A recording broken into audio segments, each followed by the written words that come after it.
Hi everyone, and welcome to your daily tarot reading for Friday the 21st of June. Thank you for joining me. It's a pleasure to be with you today. I'm feeling the love, I really am.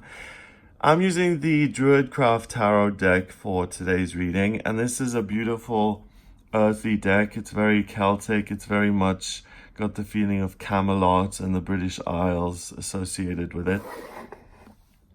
Let's have a look at what the cards want you to be aware of.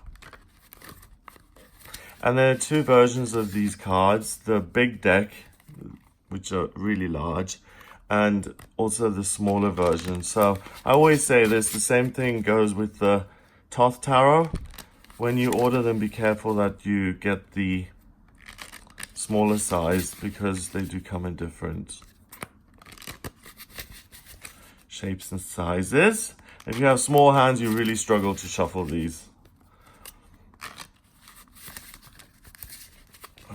So,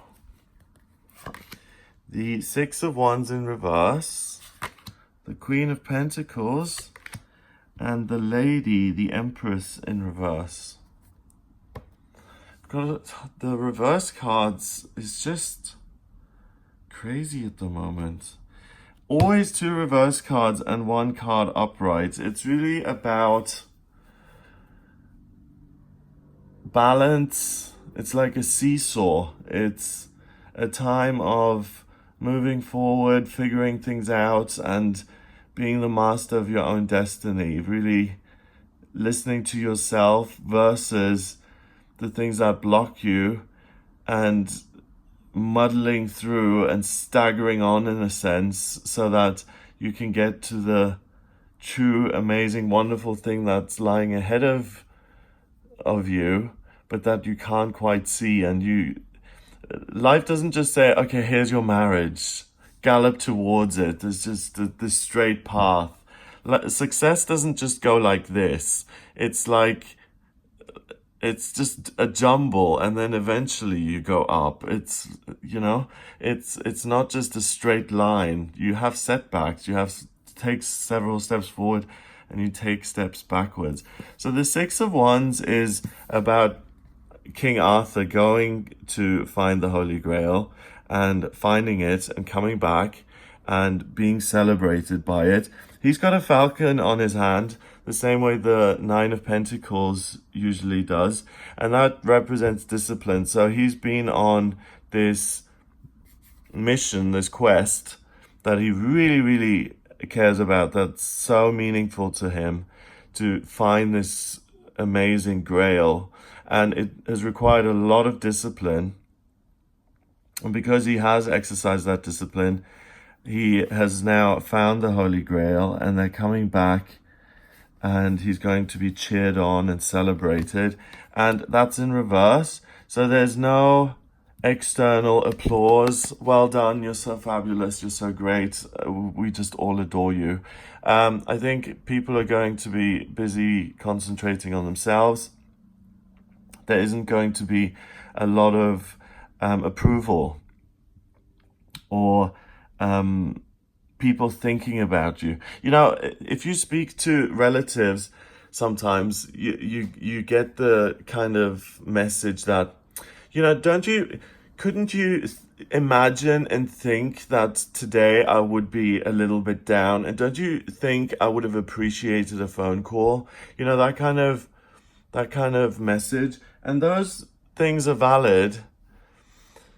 But most of us, and this is what you have to realize, especially if you're self-conscious, if you have problems speaking in front of other people, most people are so busy trying to figure out their own mess in their own heads that people don't really spend a lot of time thinking about other people.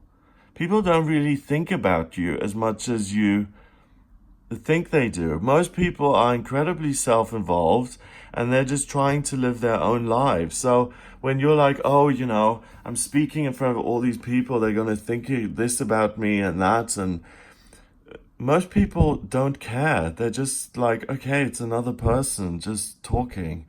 It's very, that's what I learned in 12-step recovery, that you're just one of the crowd and everyone's the same and no one's special and no one's different. We're all just people.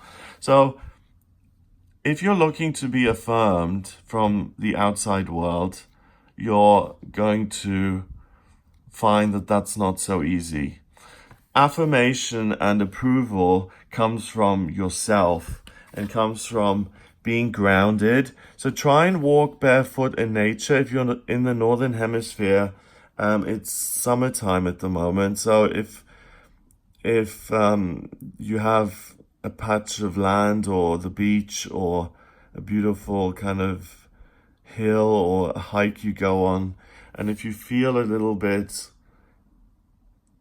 ill at ease or ungrounded or like things are getting on top of you, you're overwhelmed, no one loves you, you're not appreciated, you're not getting the applause and the recognition that you deserve, then ground yourself in nature.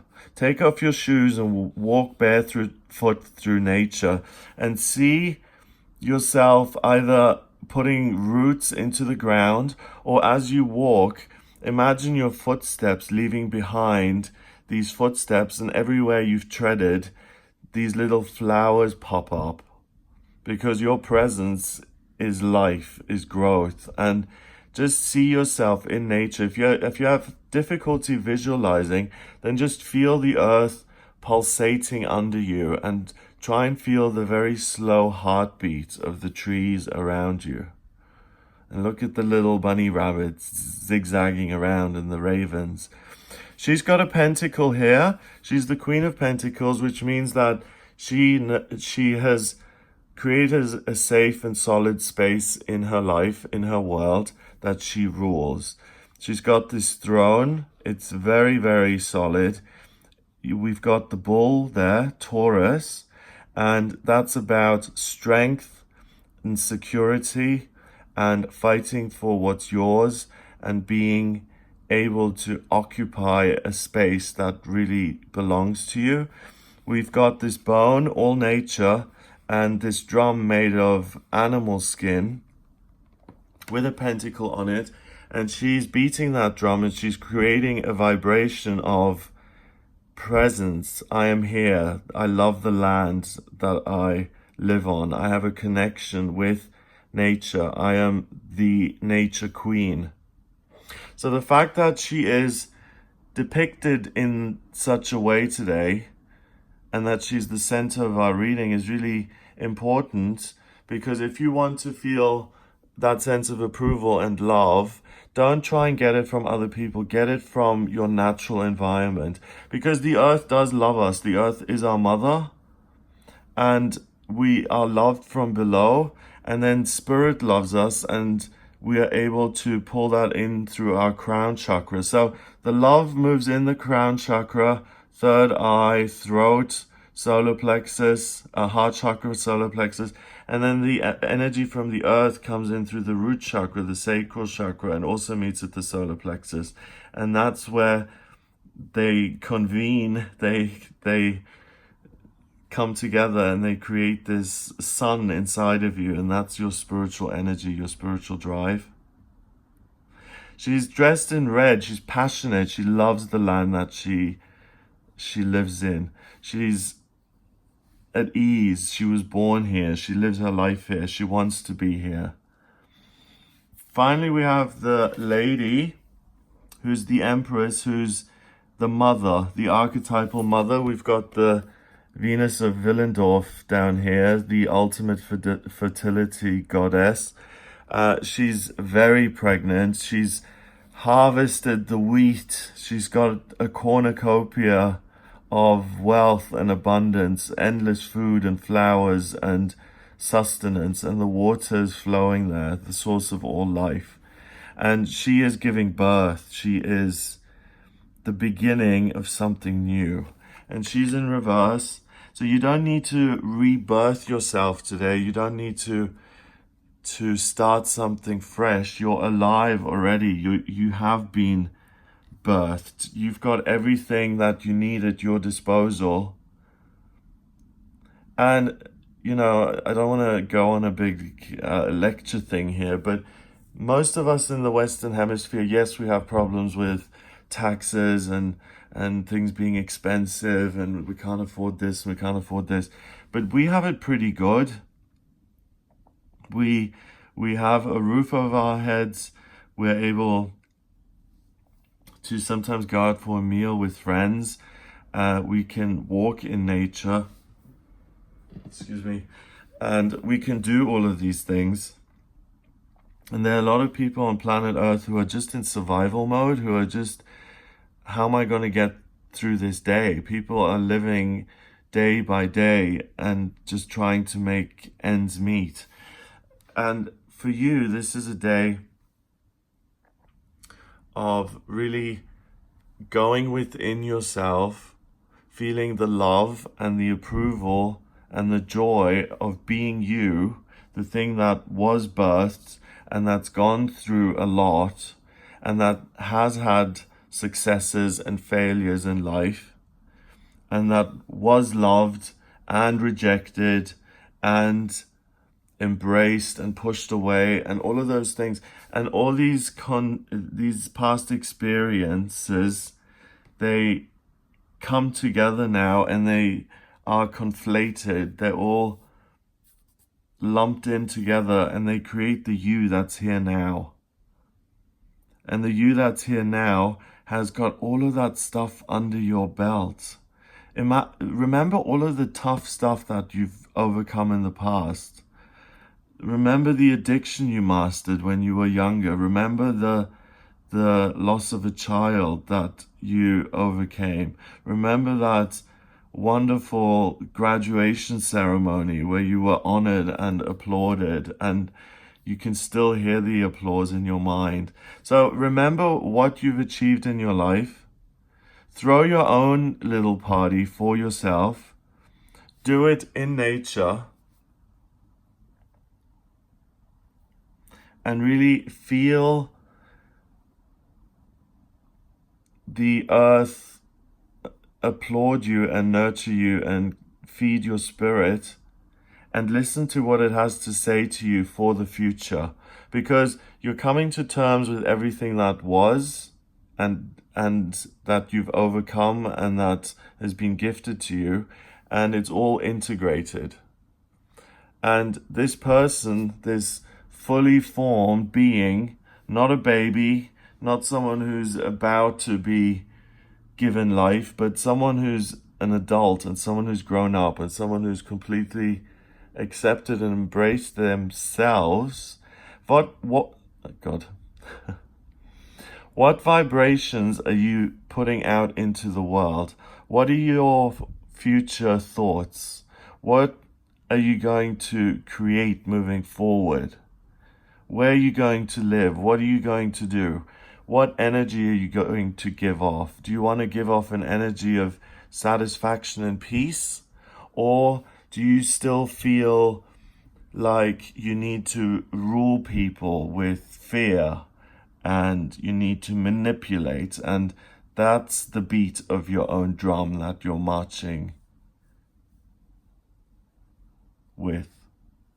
So figure out what vibration you're sending out, and you'll be able to feel that vibration by connecting with the earth, because that holds a mirror up to what you are giving off.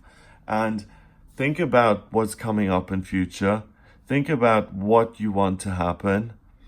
Because today, this drum, think of it as a pebble thrown into a lake. That pebble lands and it creates ripples, and those ripples move out and out and out and out, and so does this drum. The vibrations from the drum, they move out into this whole local area where people can hear the beat of this drum. And by being connected with yourself, you first of all march to the beat of your own drum. You're the master of your destiny. But what vibration, what tune are you playing? Is it a happy song that people are going to be drawn to? Or is it a lonely ballad or a sad lamenting song of the past and what has happened? So that causes a sense of grief around you. Oh, nothing is right or wrong, but think of what you're feeling. Think of raising that feeling to the highest vibration you can possibly make it, because you're naturally giving off that vibration and you want to manifest positive things in the future.